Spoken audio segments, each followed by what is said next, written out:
Hello বন্ধুরা, আমার একটি নতুন ব্লগে সবাইকে স্বাগত জানিয়ে আজকের ব্লগটা শুরু করছি। আজকে তোমাদের সাথে কোনো ডেইলি ব্লগ শেয়ার করবো না, আজকে শেয়ার করবো পাঠার মাংস মাখা মাখা ঝোল। মাংস বানাতে কম বেশি সবাই জানে, আমি শেয়ার করব আমি কিভাবে বানাচ্ছি সেটা। কম মশলাপাতি কম তেল দিয়ে আজকে মাংসটা তৈরি করব। প্রেসার কুকারে না, কড়াইতে মাংস এত সুন্দর সিদ্ধ হবে।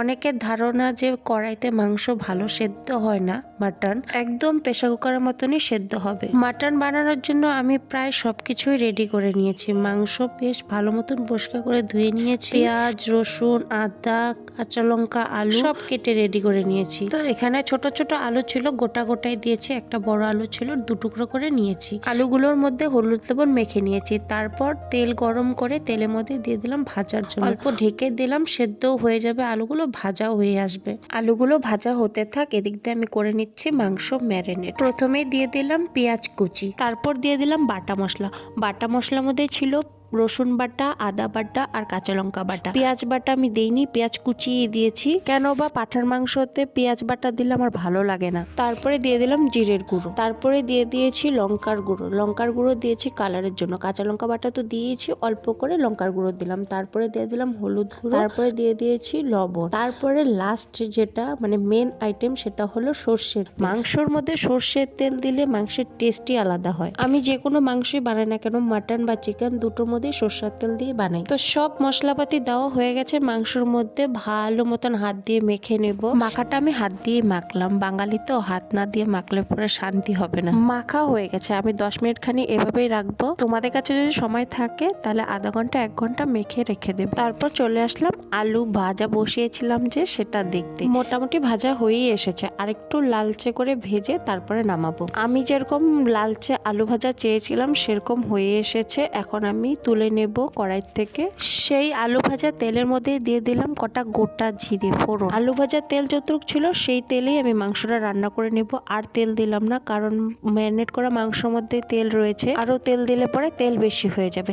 তারপর দিয়ে দিয়েছি 2টো তেজপাতা, তারপর দিয়ে দিলাম গোটা গরম মশলা, দারচিনি, এলাচ, লং এগুলো দিয়ে দিলাম, কারণ আমি লাস্টে বাটা গরম মশলা দেব না। ফোড়নগুলো ভালো মতন ভাজা হয়ে যাওয়ার পর দিয়ে দিলাম ম্যারিনেট করা মাংস। মশলাপাতি তো সবই আমি আগেই দিয়ে নিয়েছি, এখন তো সেরকম কিছু দেওয়ার মতো নেই, কিন্তু এখন নাড়াচাড়ার উপরে টেস্ট আসবে, কারণ হিট বেশি দিয়ে দিলে নাড়াচাড়া সেরকম না পড়লে পুড়ে যাবে। তো এদিকটা খেয়াল রাখতে হবে। মাটনগুলোকে কড়াইতে দেওয়ার পর 5 মিনিট খানি হাই হিটে জাল দিয়ে নাড়াচাড়া করে নিয়েছি। মাটনের থেকে জল বেরিয়ে এসেছে, কালারটাও চেঞ্জ হয়ে গেছে। এখন আমি হিট কমিয়ে দিয়ে ঢেকে দেব মোটামুটি 15-20 মিনিটের জন্য। আর নাড়াচাড়া করতে হবে না, একদম লো আঁচে জাল দিয়ে বসিয়ে দেওয়া হয়েছে।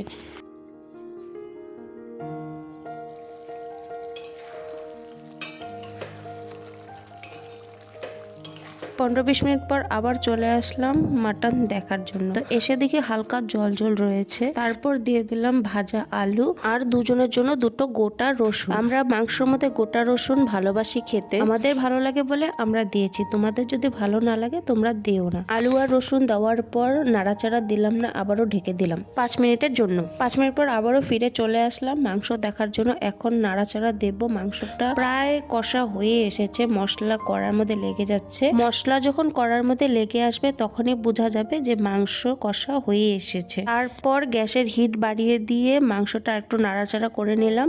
তো তেল পুরো বেরিয়ে এসেছে মশলার থেকে। কষাতে কিন্তু মাংস সেদ্ধ হয়ে গেছে, আলুও সেদ্ধ হয়ে গেছে, রসুনও সেদ্ধ হয়ে গেছে। কিন্তু আমি ঝোল বানাবো যেহেতু, তার জন্য দিয়ে দিলাম জল। যদি আমি মাটন কষা করতাম তাহলে আমি এভাবেই রেখে দিতে পারতাম, জল দেওয়ার কোনো দরকারই পড়তো না। আর আমার মনে হয় মাংস জল দিয়ে সেদ্ধ করার থেকে হালকা আঁচে যদি মাংসটা সেদ্ধ করা হয় ওটার টেস্টটা অনেকটাই আলাদা লাগে আর অনেকটা ভালোও লাগে। মোটামুটি ঝোল হয়েই এসেছে প্রায়, আর একটু শুকিয়ে গেলে নামিয়ে নেব। যেহেতু মাখা মাখা ঝোল হবে, তো আমি আরেকটা পদ্ধতিতে মাংস রান্না করি, সেটা হলো মশলা ভেজে তারপরে মাংস দিয়ে কষিয়ে নিই। তো এটা হলো একদম সব মশলাপাতি সব মেখে বানালাম। তো দুটোর টেস্টই দুরকম।